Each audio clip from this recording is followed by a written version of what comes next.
Hello everybody, Emmanuel here from Majesty's. And as you know, last week I introduced our piano beginners course.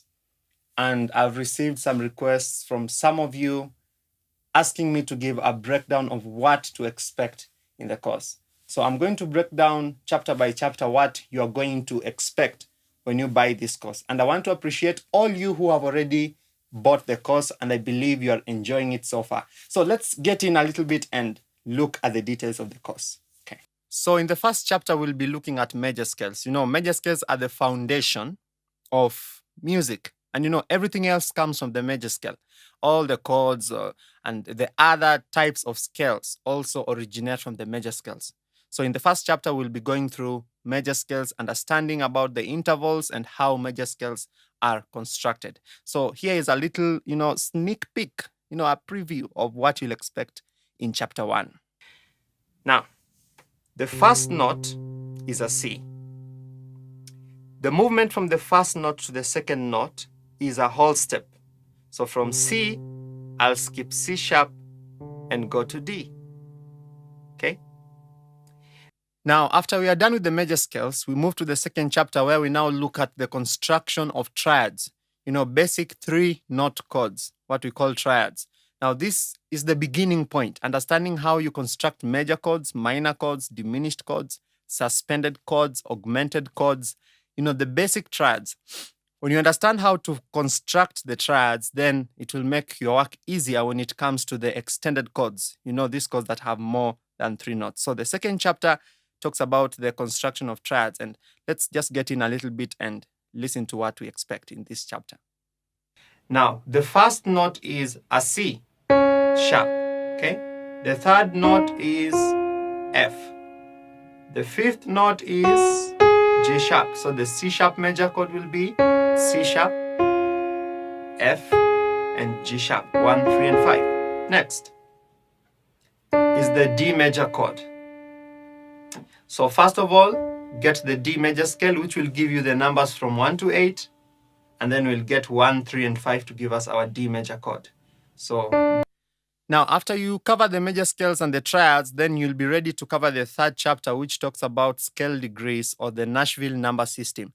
So if you're still struggling to play your songs in all the keys, for example, this is an area that you need to really major on so that you can understand how chords are constructed along the scale. And you can be able to translate chords from one key to another key and therefore be able to play a song in all the keys. So let's check in what to expect in this chapter.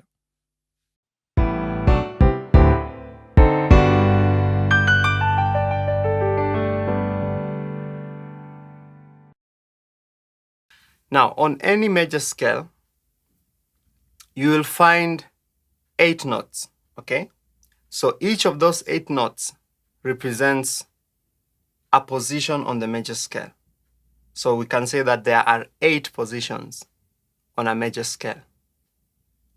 So for example, on the C major scale, the first position is occupied by a C, the next position by a D, the third position by an E, the fourth position by an F, the fifth position by a G, the sixth position by an A, the seventh by a B, and the eighth by a C. Now, on each of the positions on a major scale, we will play a particular chord. So what do I mean? There are 8 chords on a major scale. Or I can say there are 7 chords because the first chord or the first note will be the same as the 8th note or the last note. So basically, there are 7 chords on a major scale. So each of these notes represents a chord. Now, those 7 chords are what we call the scale degrees of a certain key. Now, the fourth chapter talks about chord inversions and slash chords. When we are looking at, different ways to play the chords that we are using and different combinations of the right hand and the left hand, what we call the slash chords.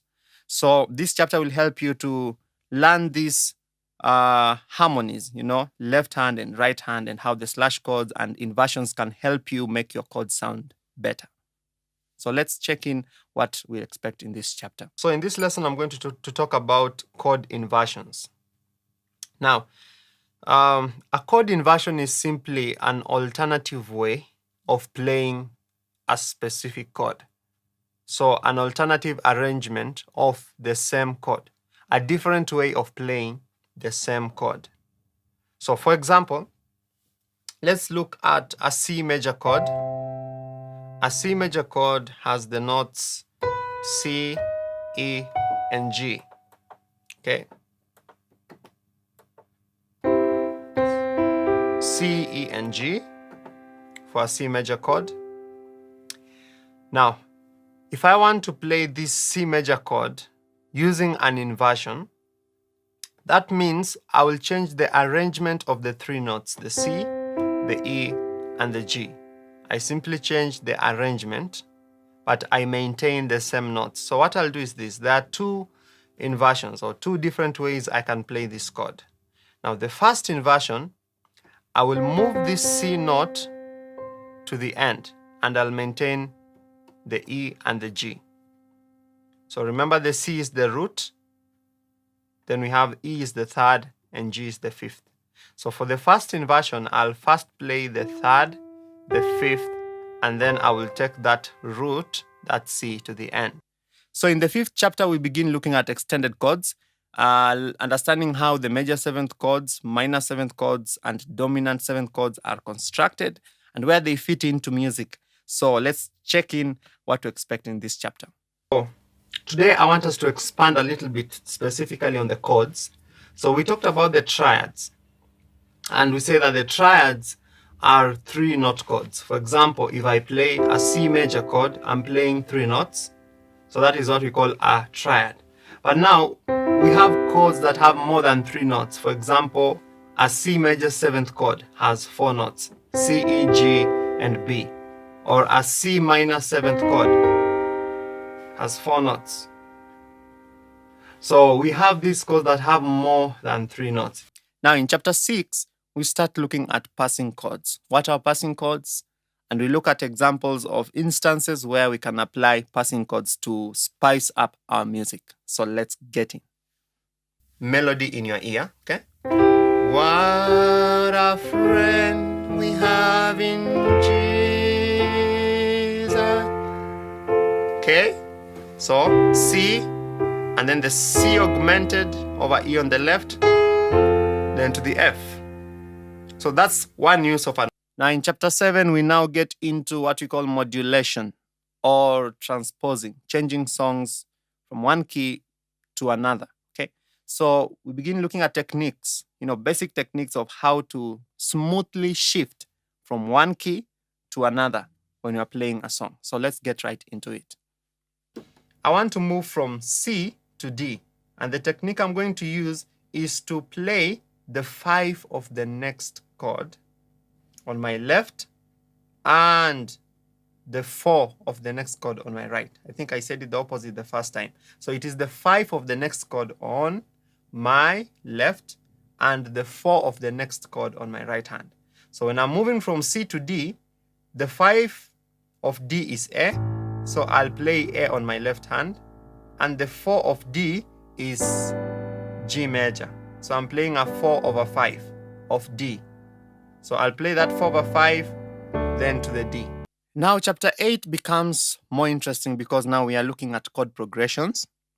We are looking at the 2-5-1 or the 7-3-6 or the 3-6-2-5, those kinds of jazzy progressions. They're not really only for jazz music, but we also use them when you're playing most of the gospel songs in church. So let's check in and see what to expect in this chapter.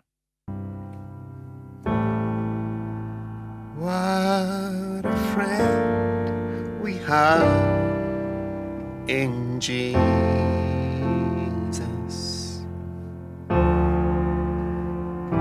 All our sins and griefs to bear.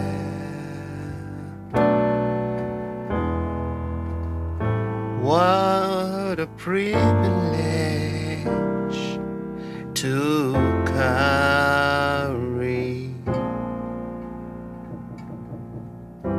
everything God in prayer. Now, in the 9th chapter, we have an in-depth look, a more detailed look into diminished chords, because I've used these chords a lot and I've found it to be a very special chord. So we'll look at, a deep application of diminished chords in this chapter that will really improve on your playing. So let's check in and see what to expect in this chapter. So let me play from the beginning, from C moving upwards. So C, G diminished over C sharp to our D minor,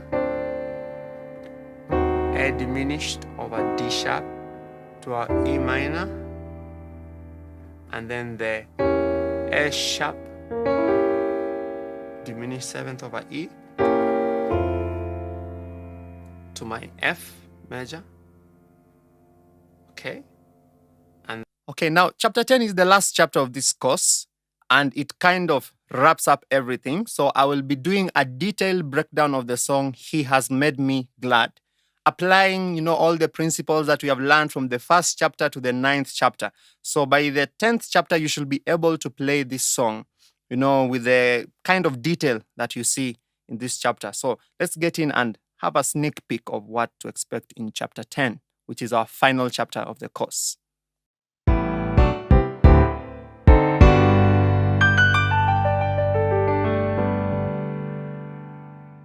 Hi guys, welcome to this class, and I'll be doing a detailed tutorial of the song He Has Made Me Glad. I'm playing it in the key of C. Okay.